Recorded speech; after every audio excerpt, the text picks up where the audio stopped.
Merci pour tout ce que vous avez fait et pour votre temps aujourd'hui. Il y a tellement de choses dont nous devons parler, mais je voulais commencer par les gros titres, c'est-à-dire la guerre des drones, le détroit d'Ormuz, l'Ukraine, et je sais que vous revenez tout juste d'Ukraine, où vous avez effectué un autre de vos précieux voyages. Sur le thème de l'IA aujourd'hui, Dr Schmidt, au niveau tactique, comment voyez-vous l'avenir du mariage entre l'IA et les drones? Et puis, d'un point de vue stratégique, comment l'IA va-t-elle remodeler le visage du combat? Alors tout d'abord, Tom, merci de faire ça. Je tiens à vous remercier tous d'être ici.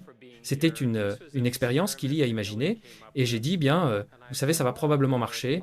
Et ça a énormément bien marché et je tiens à remercier Ili et toute l'équipe qui a organisé cet événement.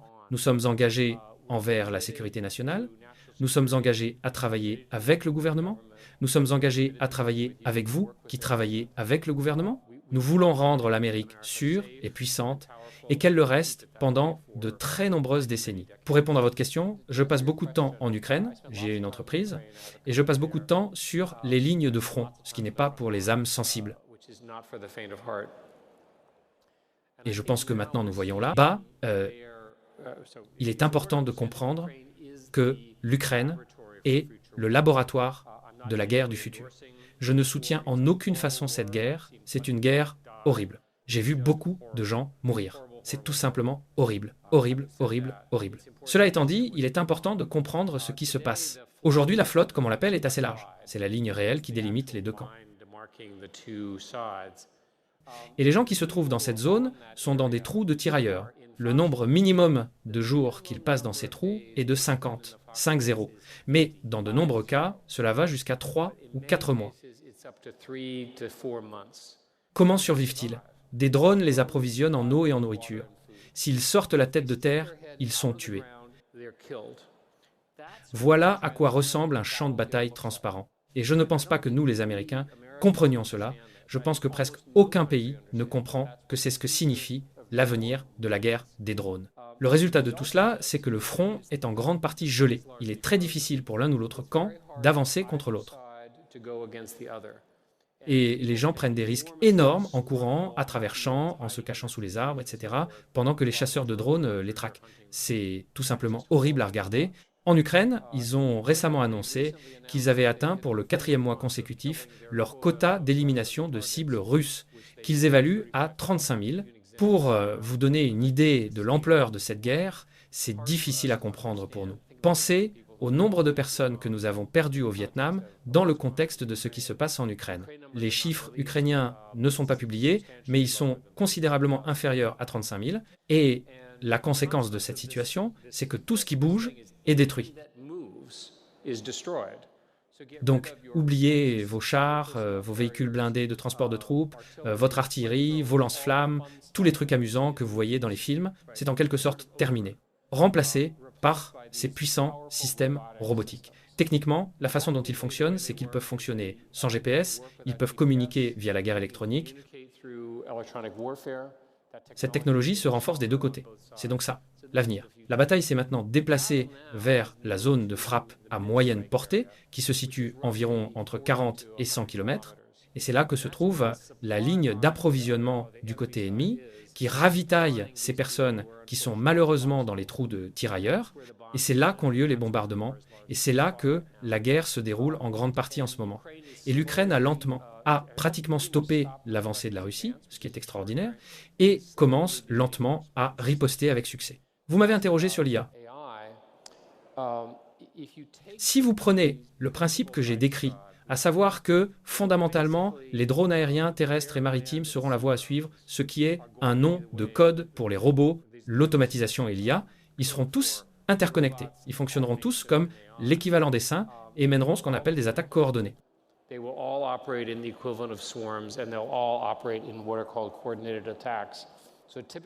Un exemple typique. Vous avez une cible, vous l'entourez d'un certain nombre de drones et vous la frappez simultanément.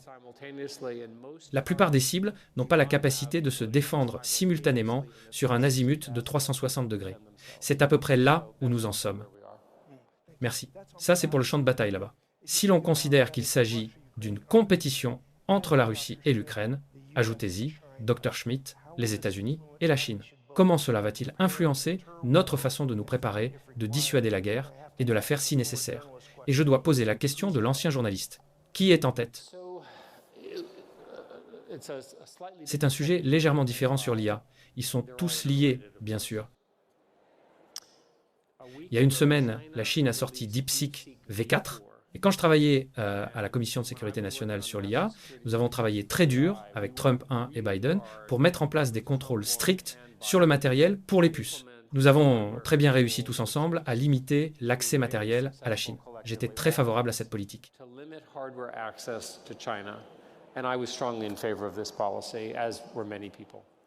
Il semble que la politique ait fonctionné, mais elle commence en grande partie à ne plus fonctionner. Les Chinois sont astucieux, ils sont intelligents, ils ont maintenant construit des systèmes qui sont à portée de tir des meilleurs modèles américains, mais avec un matériel beaucoup moins puissant. Le résumé technique, c'est qu'ils utilisent une puce appelée Ascend avec un processus plus lent, et ils ont inventé de nouvelles méthodes logicielles pour contourner les problèmes de latence et d'architecture. Ce que je n'aime pas là-dedans, c'est que la Chine est très concentrée sur une large diffusion de cette technologie à l'échelle mondiale, et elle est entièrement open source, ce qui signifie qu'elle n'est en grande partie pas contrôlée par nous.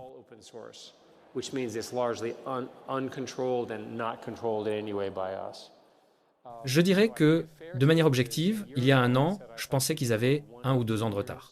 Il semble qu'ils aient suffisamment rattrapé leur retard pour que l'analyse la plus récente soit que la Chine est à moins de 6 mois de nous. Ce qui est une nanoseconde dans notre monde. Cela vous donne une idée de l'engagement de la Chine à prendre la position de leader en IA, et ils ne vont pas s'arrêter. Pour faire cela, il faut tout un pays d'ingénieurs, de scientifiques, de nerds, d'argent, de matériel, etc. Il n'y aura pas beaucoup de pays capables de le faire seuls. La Chine en est un, l'Amérique en est un autre, avec nos alliés bien sûr. Peut être qu'il y en aura un troisième ou un quatrième. Et si l'on regarde au-delà de la sécurité nationale, mais comment ce pays gère l'IA de A à Z, comment diriez-vous aux dirigeants américains de gérer l'IA? Quels sont les garde-fous à gauche et à droite? Quel est le rôle du secteur privé? Et comment construire un consensus? Laissez-moi énoncer quelques faits inconfortables qui, je pense, sont vrais. Nous construisons un nombre énorme de chars, de navires, de missiles, d'avions de chasse pilotés, etc. Ils sont tous désormais vulnérables.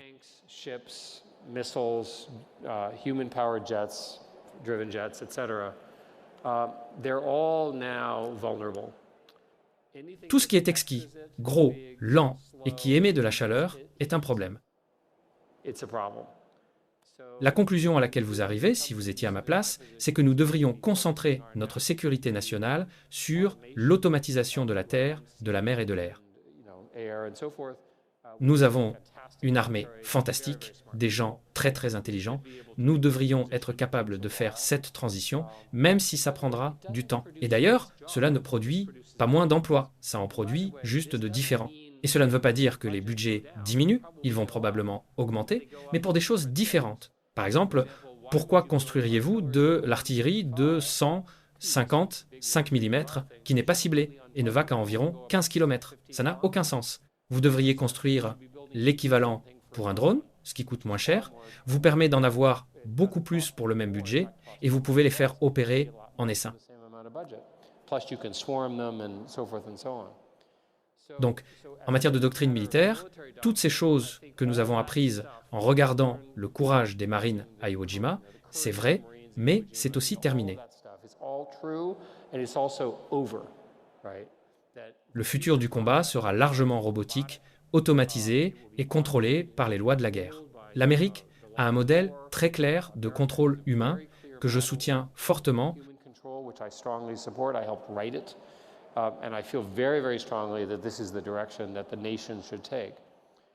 En ce qui concerne l'IA en général, je vais vous confesser ce qui se passe vraiment dans mon esprit. Je suis en deuil. Je suis en deuil parce que j'ai commencé comme programmeur quand j'avais 13 ou 14 ans, et c'est essentiellement terminé. Comment toute votre identité et la carrière de votre vie, en tant que programmeur ou informaticien, peuvent-elles être terminées en une seule vie? C'est censé être pour vos enfants ou vos petits-enfants. Voici un exemple de la façon dont la programmation se fait aujourd'hui à la pointe. Un programmeur se lève, va au bureau parce qu'ils sont sociaux, n'a pas beaucoup d'amis, alors il s'assoit et rassemble 10 amis Claude ou 10 amis Gemini. Il les configure avec des fonctions objectives et il regarde le code qu'ils écrivent. Ensuite, il part déjeuner et s'assure que les tâches sont assez longues pour que les IA continuent à travailler pendant le repas. Puis, il retourne au bureau pour compiler, puis il rentre chez lui pour voir sa famille. Il configure une fonction objective pour vérifier le travail, un projet assez long pour qu'il prenne toute la nuit. Ils sont passés de l'écriture de code, ce que je faisais, et je pensais que c'était le truc le plus cool du monde quand j'avais 20 ans.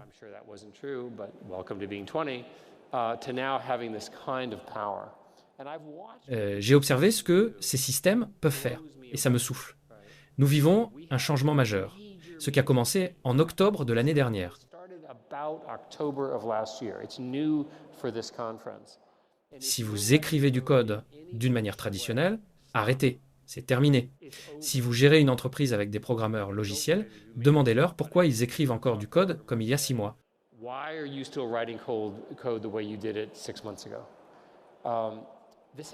Cela a beaucoup d'implications à l'échelle mondiale. Ça signifie que la productivité des logiciels va devenir bien plus grande. Et que les individus pourront construire des applications incroyablement puissantes. Vous avez vu la récente liquidation des actions SaaS traditionnelles? C'est parce que le marché a décidé, à tort pour l'instant car c'est survendu, que ces produits allaient disparaître. Mais c'est la direction vers laquelle on se dirige.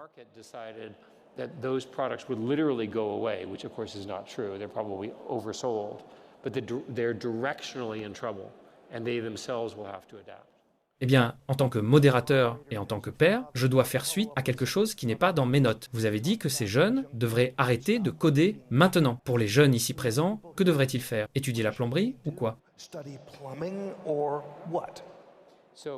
Donc, ce que cela veut dire, c'est que l'écriture de code traditionnel, vous savez, du genre si, alors sinon, le genre de choses que je faisais, vous n'allez plus faire ça. Ce que vous allez devoir apprendre, c'est d'écrire ce que vous voulez d'une manière que l'ordinateur puisse le comprendre, puis de le surveiller pendant qu'il le produit. Vous vous souvenez, il y a 2 ou 3 ans, il y avait toute cette histoire d'hallucination et on ne pouvait pas faire confiance à ces systèmes. Ils s'égaraient, vous savez, ils tombaient amoureux, du thérapeute et des choses comme ça. C'est en grande partie sous contrôle.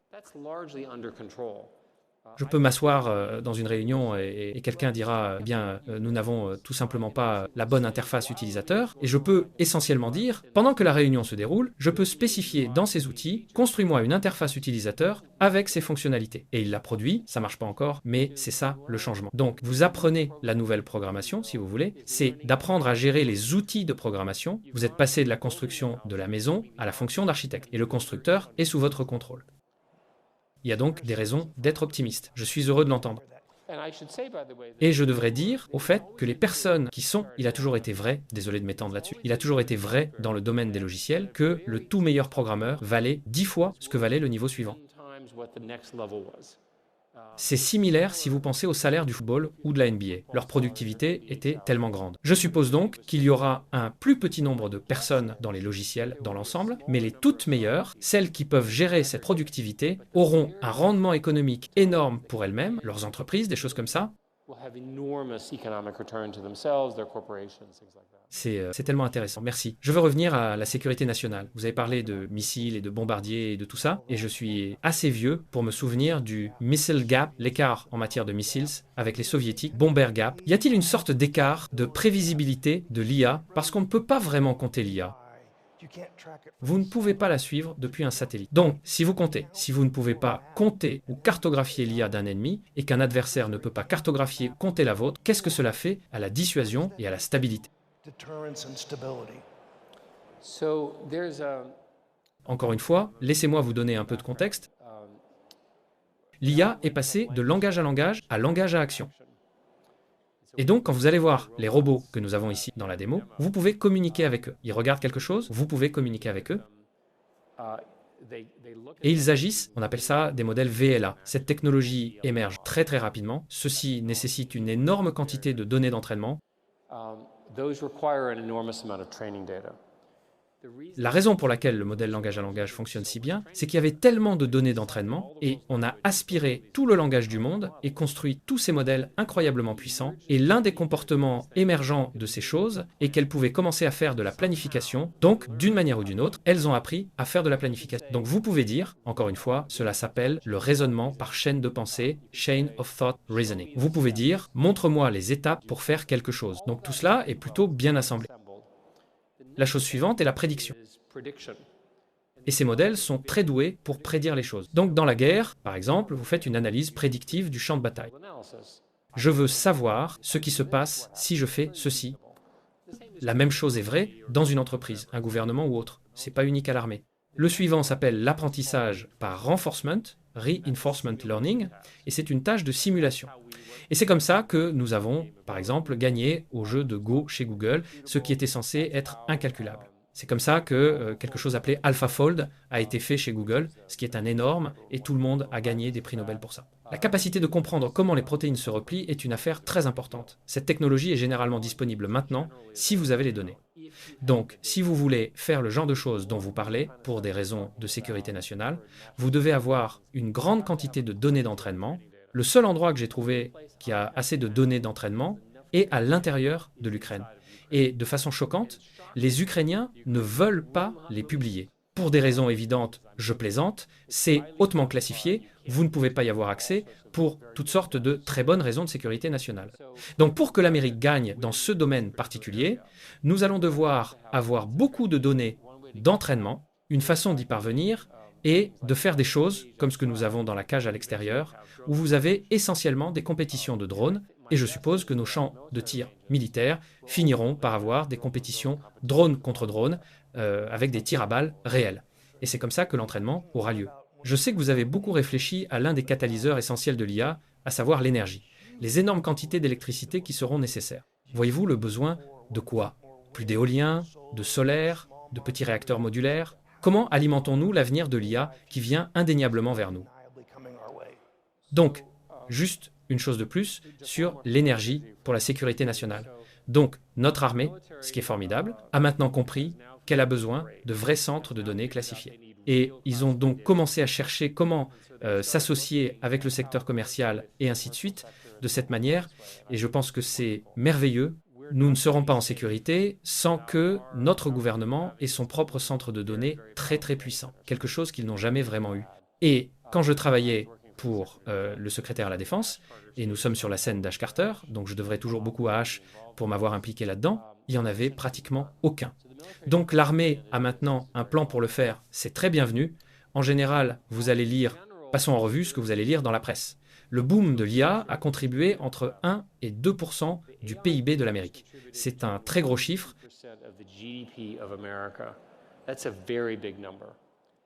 Pour la plupart d'entre vous, vous allez dire « Mon Dieu, ces gens sont des idiots ». Je veux dire, comment pourriez-vous éventuellement gaspiller tout cet argent? Ce n'est pas mon point de vue. Je pense que la révolution de l'IA est sous-évaluée, underhyped, et non surévaluée. C'est mon opinion. Et j'ai commencé l'une des nombreuses entreprises de centres de données pour étudier cela et construire des centres de données. Et je peux vous dire, en gros, ce que vous en concluez. Premièrement, le réseau d'interconnexion ne va pas survivre à toute cette nouvelle puissance. Il n'y a pas assez de commutateurs, il n'y a pas assez de câbles, il n'y a pas assez de gestion. Les files d'attente d'interconnexion, comme on les appelle, sont très longues. Donc, ce que font les gens maintenant, c'est qu'ils construisent des centres de données dans des endroits reculés, avec leur propre centrale électrique. Le terme technique pour cela est derrière le compteur. Et ce qu'ils font, c'est qu'ils construisent des centres de données refroidis par air à une échelle énorme. Vous avez vu les photos, ce sont essentiellement des systèmes refroidis par air. Ils n'utilisent pas autant d'eau que vous le pensez. La seule eau qu'ils utilisent est en interne, pour le transfert interne. Très peu d'eau s'échappe, mais ils utilisent beaucoup d'électricité. Et ils sont mesurés en mégawatts. Les plus grands centres de données se situent au niveau de 1 et 2 gigawatts. Et il y a des gens qui parlent de ça. Un centre de données d'un gigawatt coûte quelque chose de l'ordre de 50 milliards de dollars. Comment ces gens dans mon industrie pourraient-ils être assez fous pour réunir tout cet argent et construire tous ces centres de données? Et la réponse est, ils voient la demande. Et mon industrie a changé pour que, si vous voulez gagner plus d'argent, vous ayez besoin de plus de serveurs. Parce que les serveurs sont la façon dont vous gagnez de l'argent. Parce que c'est le raisonnement. Donc, en l'absence d'une percée de l'IA sur le plan algorithmique, ce qui est un changement par rapport à ce qu'on appelle l'architecture transformer, qui a été inventée chez Google, merci, en 2017. Nous sommes en quelque sorte coincés avec cette structure de coûts. Donc, ma propre opinion est que vous allez voir beaucoup d'Amérique reculée construire ces centrales électriques derrière le compteur. Ça prend une éternité d'obtenir les turbines et tout ça. Et je pense que la vraie limite de l'IA n'est pas l'énergie, c'est en fait l'argent liquide. Parce que quand vous additionnez le coût de ces choses, si vous prenez 50, je vais juste arrondir les chiffres, 50 milliards, le gigawatt, donc 10 gigawatts, ça fait un demi-billion de dollars. Combien d'entreprises, de pays, et ainsi de suite, peuvent remettre à une industrie 1 billion de dollars de capital? Les Chinois peuvent certainement le faire. Je ne sais pas s'ils le font, je vais essayer de le découvrir. En Amérique, il y a des gens qui espèrent que cela va se produire. Il est intéressant de noter que vous pouvez financer ces choses parce que le génie du marché des capitaux américain nous permet d'emprunter ce genre d'argent. Donc par exemple, les Européens ne peuvent pas faire ça. Ce dont ils sont un peu contrariés, mais c'est une bonne chose pour l'Amérique. De vos nombreux livres très précieux, mon préféré est celui que vous avez écrit avec Henry Kissinger. Je le recommande à tout le monde. Kissinger, bien sûr, a fait carrière en observant le monde et en décidant qu'il s'organisait autour des valeurs, de la géographie, des nécessités militaires, du commerce. En regardant vers l'avenir, voyez-vous le monde, Dr Schmidt redessiner sa carte selon les alignements de l'IA. Le modèle chinois, notre modèle, les fournisseurs d'énergie dans le Golfe, l'IA va-t-elle redessiner la carte du monde? Eh bien, vous savez, Henry était mon ami le plus proche. Il me manque tous les jours et je ne sais pas comment le faire revenir. La chaise vide est pour son esprit. Il serait très utile maintenant dans la crise iranienne, par exemple. Il comprenait très bien tout cela.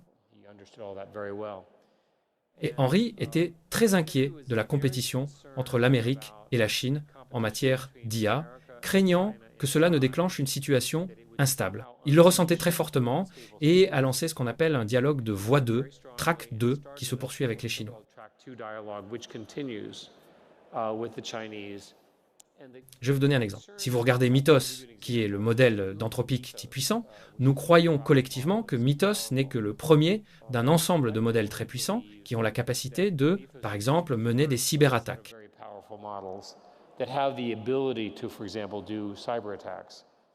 Et ce n'est pas une chose souhaitable. C'est souhaitable si vous êtes en mode cyberattaque offensive, mais c'est certainement pas souhaitable pour une entreprise, pour l'armée, et ainsi de suite. Donc, il faut voir les choses de la manière suivante. Vous avez ces modèles énormément puissants qui sortent. Combien y en aura-t-il? Il y en a 4 ou 5 aux États-Unis. Il y en a au moins 3 puissants en Chine. Il y en aura quelques autres. Disons qu'il y en a 10. Comment voulez-vous organiser le monde? Pouvez-vous organiser des réunions où tous les acteurs acceptent des limites? Et l'inquiétude se présente à peu près comme suit. Vous et moi sommes dans des camps opposés, ce qui ne serait jamais le cas, et nous sommes d'accord. Mais ensuite, je construis quelque chose, ce que vous savez, et c'est vraiment très bon. Et je vais obtenir un avantage significatif en vous devançant, en violant notre accord. Cela ressemble beaucoup à l'OPEP, n'est-ce pas? Donc, nous n'avons pas encore de langage commun entre les pays sur la façon de gérer cela. L'administration Trump a compris cela et veut commencer à y travailler, ce que je trouve très bienvenu. Et nous verrons.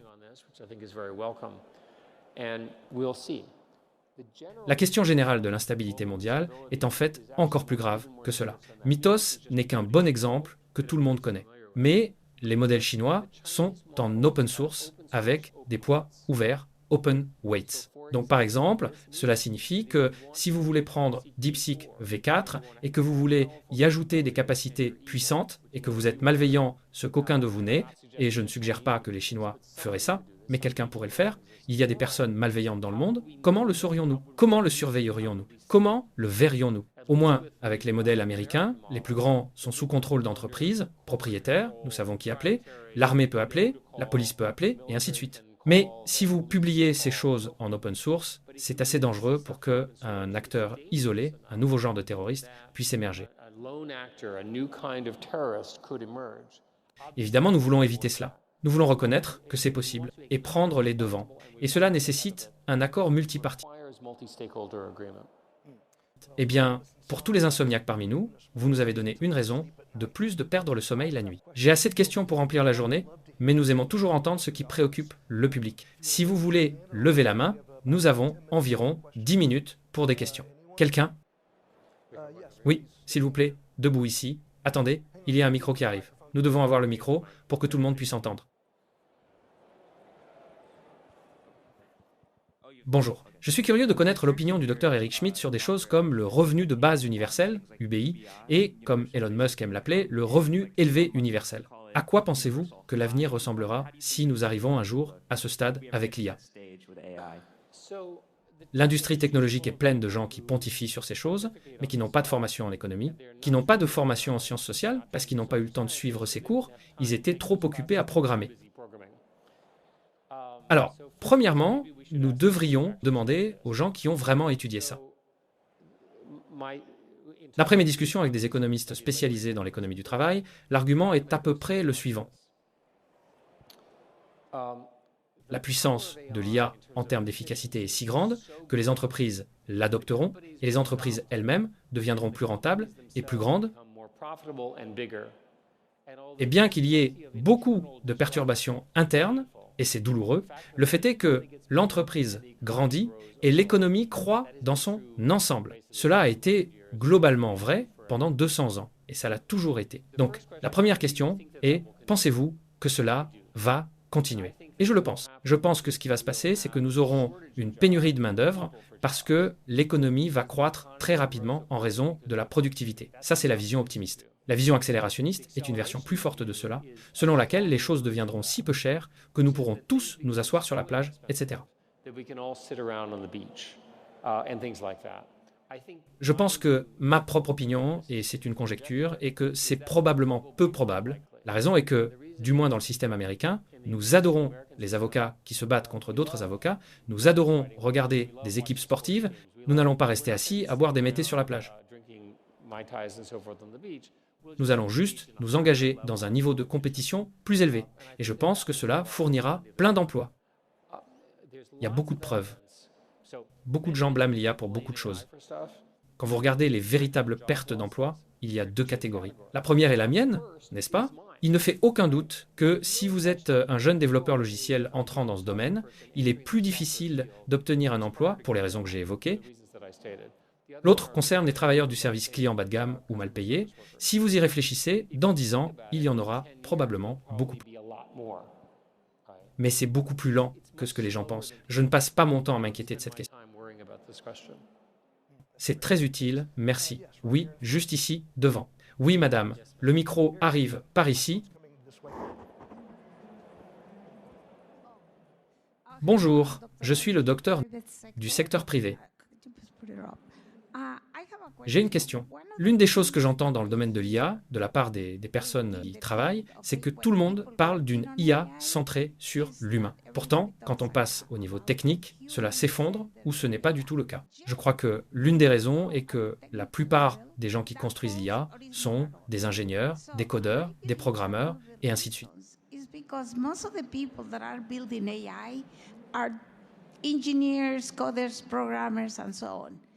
Et maintenant, les gens commencent vraiment à penser qu'il faut intégrer tous les aspects humanistes des sciences du cerveau, des sciences cognitives, de la psychologie dans l'IA, tout au long du cycle complet de création de l'IA, de l'entraînement et de la création des algorithmes.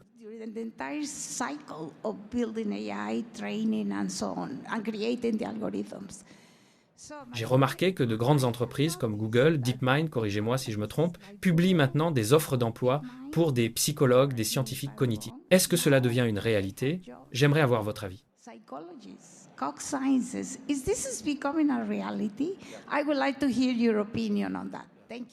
Vous avez donc tout à fait raison et merci de soulever ce point. Dans nos livres, le Dr Kissinger et moi-même avons essentiellement dit que l'IA est trop importante pour être laissée à des personnes comme moi, qui ont une formation technique. Nous avons besoin que les grands philosophes, les humanistes si vous voulez, commencent à s'impliquer. Et la raison en est que les humanistes forment des étudiants diplômés. Et c'est la chose la plus intéressante sur laquelle un étudiant diplômé en sciences humaines puisse travailler.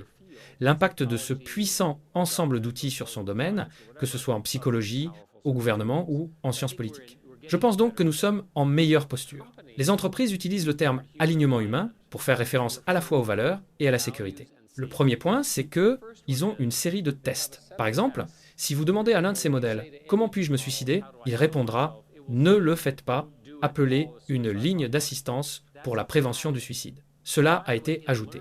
Soit dit en passant, il a appris comment se suicider, mais il supprime cette réponse. C'est une bonne chose. La deuxième question est plus subtile. Elle concerne le style, la communication et les valeurs du modèle lorsque vous lui parlez. Et cela s'entraîne. La question rhétorique est « Sommes-nous tous d'accord sur ce que sont les valeurs humaines ?» Je soupçonne qu'avec ce public, nous sommes probablement en faveur des valeurs libérales occidentales qui incluent les droits des femmes et des minorités et plus largement la liberté d'expression, la capacité de s'exprimer, etc. Eh bien, que se passe-t-il si les modèles chinois sont entraînés d'une manière différente et qu'ils prennent le dessus? Et grâce à l'open source, il est raisonnable de penser que la majorité des modèles dans le monde, parce que l'open source est tout simplement moins cher, seront des résidents chinois et non américains. Or, des modèles avec des valeurs américaines sont en cours de construction. Il y a un débat sur ceux qui vont arriver. Je vais vous donner des exemples aujourd'hui. Il y en a un appelé Gemma 4 de Google, qui a évidemment des valeurs américaines. Il y en a un appelé Nemotron de NVIDIA, qui a des valeurs similaires. Il y a quelques startups qui en proposent de meilleures. Je suis très enthousiaste à leur sujet. Mais quand vous dites valeurs humaines et alignement, vous devez me dire lesquels. J'aime bien ceux des États-Unis. C'est merveilleux. Merci. Oui, une question presque au fond. Le monsieur qui lève la main droite, ici. Oui, le micro arrive vers vous, monsieur. Merci. Je m'appelle Kevin. Comment pouvons-nous empêcher d'autres Twitter files? Et je veux retrouver la confiance dans la science, l'origine du Covid en laboratoire, vous savez, avec Peter Daszak et Ralph Baric, et la suppression. Pourquoi l'IA ne peut-elle pas dire « Oui, Peter Daszak était un mauvais acteur et nous allons corriger ces scientifiques rebelles, ces dangereuses expériences de gain de fonction et nous aurons une meilleure confiance lors de la prochaine pandémie. »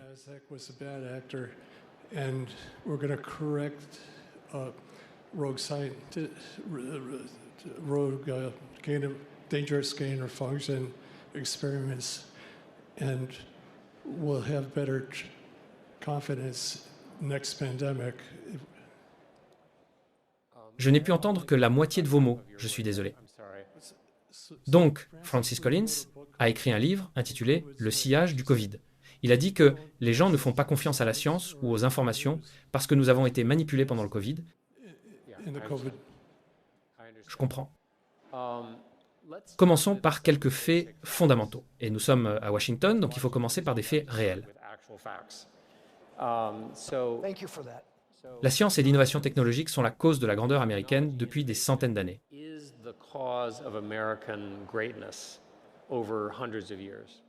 L'innovation que l'Amérique a menée nous a amenés à cette puissance extraordinaire à travers le monde. Et il est vraiment important que la science reste non partisane, concentrée, bien réglementée et financée.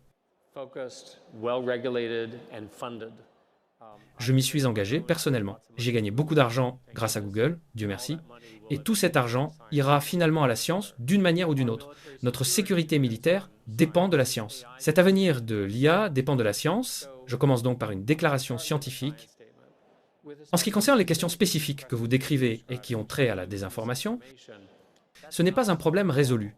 Parce que si vous y réfléchissez, si les gens sont prêts à payer plus pour des choses qui leur font peur que pour des choses longues et raisonnables, alors nous avons un désalignement économique. En d'autres termes, le PDG de ce fournisseur est incité à ne pas être totalement honnête. Et ce casse-tête existe dans toutes les démocraties. Mais je pense que la chose la plus importante pour ce public est de dire, quelles que soient vos opinions politiques, si vous voulez que notre pays soit grand, ce que nous voulons tous, et que vous voulez que nous grandissions, vous devez investir dans le genre de choses que nous faisons. Je vais vous donner un exemple. Les gains que nous allons voir en Amérique grâce à l'application de l'IA dans la science et la médecine au cours des 5 à 10 prochaines années, généralement réalisés par des étudiants diplômés et des postdoctorants supervisés par des professeurs, cette jeune cohorte est phénoménale. Les percées que nous sommes sur le point de voir dans l'énergie, divers effets quantiques, littéralement en chimie, et comment les liaisons fonctionnent entre elles.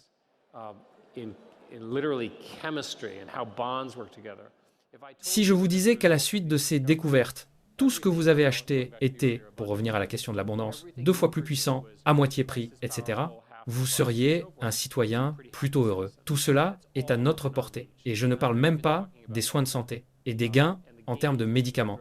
Demis Hassabis et moi parlions, il a créé une entreprise et leur objectif est de résoudre toutes les maladies d'ici 20 ou 30 ans. Waouh! C'est un plutôt bon objectif. Inscrivez-moi pour ça. Et que devez-vous faire? Vous devez investir dans la science. Merci. Je pense que nous avons le temps pour probablement une dernière question très rapide. Oui, le monsieur juste ici. Et monsieur, je vais vous demander d'être vraiment bref, si c'est possible. En tant que pays, que devons-nous faire pour préparer nos étudiants d'université, de lycée et d'école primaire à participer aux 5 à 10 prochaines années? Une question de conclusion parfaite. Alors, pensons à un jeune de 17 ou 18 ans. Les gens ici ont l'air d'avoir des enfants, ou peuvent être des petits-enfants, dans certains cas. À quoi va ressembler leur vie? Toute leur vie sera médiatisée par cette nouvelle forme d'intelligence artificielle. Elle sera leur ami, leur psychologue, leur conseiller, leur programmeur, comme nous en avons déjà discuté. Ma carrière est terminée. Quelle est la chose la plus importante à leur apprendre? C'est à utiliser ces outils. Donc ma proposition, pour être très spécifique, est que chaque université du pays ait un cours obligatoire en première année sur la façon d'utiliser ces outils. Et j'en concevrai un. Ça commence par apprendre à utiliser leur puissance, et ça se termine par la construction d'un système qui note vos amis d'une manière qui vous met en valeur, ou choisissez quelque chose qui a du sens pour un étudiant de 18 ans. Et on pourrait se dire, quelle proposition conservatrice, vous devriez faire ça au lycée. Oui, faisons-le d'abord à l'université pour attraper tous ceux qui ne l'ont pas eu au lycée, et ensuite transposons-le dans les lycées. Mais je vais vous donner un exemple. Dans mon travail militaire, je travaille avec un jeune de 20 ans à Stanford qui n'a pas encore obtenu son diplôme. Je l'ai embauché et je lui ai dit que la seule règle qu'il avait, c'était de m'envoyer une photo de lui obtenant son diplôme à l'université avec ses parents. C'est le deal. Parce qu'il est tellement doué, il a sauté toutes les autres étapes et il fait maintenant essentiellement de l'apprentissage par renforcement autour du fonctionnement en SIM swarming. C'est ça l'avenir. Je veux capturer ces gens et je veux qu'ils réussissent tôt. Et je suis sûr que la puissance de ces outils est si grande que nous pouvons répondre à beaucoup de plaintes que les jeunes ont aujourd'hui concernant leur vie, leurs opportunités économiques, leur portée, etc. Et en plus, c'est amusant. La raison pour laquelle je me suis lancé là-dedans quand j'étais si jeune, j'ai grandi en Virginie d'ailleurs, et mon père m'a offert un téléimprimeur et c'était parti, c'est que en tant que jeune, j'aimais fabriquer des choses. Ce sont les outils les plus puissants que vous puissiez imaginer pour fabriquer des choses, car vous pouvez concevoir presque n'importe quoi, y compris de mauvaises choses que vous apprendrez, je l'espère, aux gens à ne pas faire. Donc, et les universités sont résistantes à cela, parce qu'elles veulent toujours enseigner de l'ancienne manière, mais ça va disparaître. Et le nouveau modèle consistera pour les professeurs à apprendre aux étudiants comment poser une question créative et non une question d'apprentissage par cœur. Quand j'étais en Virginie d'ailleurs, quand j'étais en 5e 7 grade, je devais mémoriser les noms de tous les comtés de Virginie qui étaient environ 50. Et j'ai réussi à le faire. Pourquoi diable ce genre de réflexion existe-t-il encore alors que ces systèmes sont toujours disponibles, qui sont si puissants et qui peuvent être utilisés pour cette extraordinaire capacité analytique? Ils ont besoin de créativité, ils ont besoin de supervision. C'est ce que nous devrions enseigner, pour n'importe quoi. Eh bien, merci. Non, merci Tom. Merci d'avoir terminé sur une note aussi optimiste. Merci à tous. Merci au SCSP de nous accueillir et Dr Schmidt, merci non seulement pour tout ce que vous avez fait pour notre pays, mais aussi pour l'avoir expliqué si clairement. Merci, vous êtes très gentils. Merci à tous. J'aimerais vous dire que depuis quelques mois déjà, j'ai construit un programme d'apprentissage unique. Je vous apprends l'IA sous tous ses aspects. C'est un parcours que j'ai créé et pensé pour vous transmettre tout ce que je sais. Alors non seulement sur les modèles d'IA comme ChatGPT, Gemini de Google, Grok de Elon Musk, Claude, etc.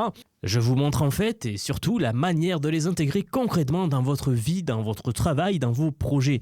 Et ce que vous soyez salarié, indépendant, entrepreneur ou même à la retraite. Car oui, nous avons beaucoup de retraités dans la communauté et ils utilisent l'IA au quotidien. J'ai récemment sorti la plus grosse mise à jour à ce jour de la formation. Ça fait un petit moment que j'en parlais, mais ça y est, elle est là, elle est en ligne. C'est un module entièrement dédié à l'automatisation par IA, donc en utilisant N8N. Autrement dit, la création d'agents IA, donc des espèces de salariés virtuels qui vont travailler pour vous et tout faire pour vous. En somme, vous faire gagner des heures et des heures et des heures. Vous êtes déjà plus de 6 à 7 000 à avoir rejoint ce programme, donc merci pour tout ce soutien. Et enfin, sachez qu'il n'y a pas besoin d'être développeur, pas besoin d'avoir un profil technique. Je vous prends par la main et pas à pas, avec des leçons vidéo claires, des cas concrets pratiques, on voit tout ce qui touche à l'IA. Dernier point, mais pas des moindres bien sûr, si vous nous rejoignez aujourd'hui, vous aurez accès à toutes les évolutions du futur. Sans surcoût, accès illimité à vie à tout ce que je veux vous apprendre. Donc aujourd'hui, c'est un paiement unique, ce n'est pas un paiement mensuel, c'est juste un paiement unique et vous aurez accès à vie à toutes les mises à jour que je vais faire en permanence et que je fais en ce moment même d'ailleurs. Donc si cela vous intéresse, vous avez les liens en dessous de la vidéo, donc soit en description, soit en commentaire épinglé pour nous rejoindre. Dans tous les cas, moi, je serai très heureux de vous accueillir dans le programme Vision IA. Si vous êtes encore là, merci d'avoir regardé cette vidéo jusqu'au bout et je vous dis à très vite pour la prochaine vidéo. À bientôt.